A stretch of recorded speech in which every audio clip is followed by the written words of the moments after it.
Ako po si Cesar Soriano para ihatid ang nangungunang mga balita sa buong kapuluan ngayon. Kinumpirma ng 3rd Infantry Division ng Philippine Army na pawang matataas ang ranggo sa kilusan ng tatlong nasawing rebelde sa engkwentro sa Sitio Santol, Barangay Tampalon, Cabangcalan City, Negros Occidental noong Marso 21.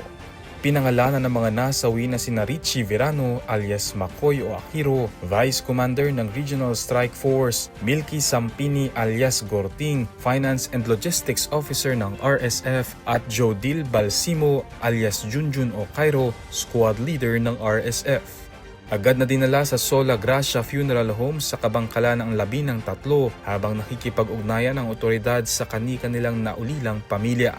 Bigyang diin ni 3ID Commander General Michael Samson ang hustisya sa pagkaka-neutralize sa mga high-ranking na opisyal ng NPA na sangkot sa serye ng pamamaslang sa mga sibilyan sa Negros. Samantala matapos ang engkwentro, nagsagawa ng Peace Advocacy Symposium at pulong-pulong ang 47th Infantry Battalion sa Sitio Santol. Dito ay binigyang linaw sa mga residente ang naganap na engkwentro at binigyang diin ang kahalagahan ng partisipasyon ng komunidad sa pagpapanatili ng kapayapaan.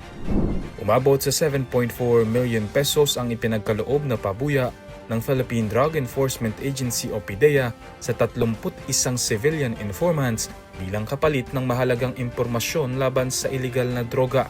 Pinangunahan ni Dangerous Drugs Board Chair Oscar Valenzuela at PDEA Director General Isagani Nerez ang awarding sa Quezon City noong Marso 23 sa ilalim ng Operation Private Eye.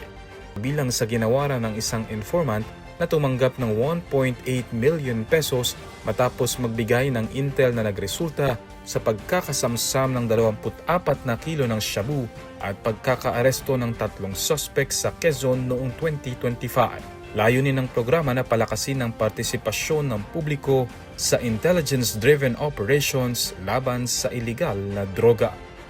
Isinumite ng Independent Commission for Infrastructure o ICI sa Department of Justice o DOJ ang mga dokumento at resulta ng investigasyon sa umano'y maanumalyang flood control projects. Pinangunahan ni ICI Chairperson Andres Reyes Jr.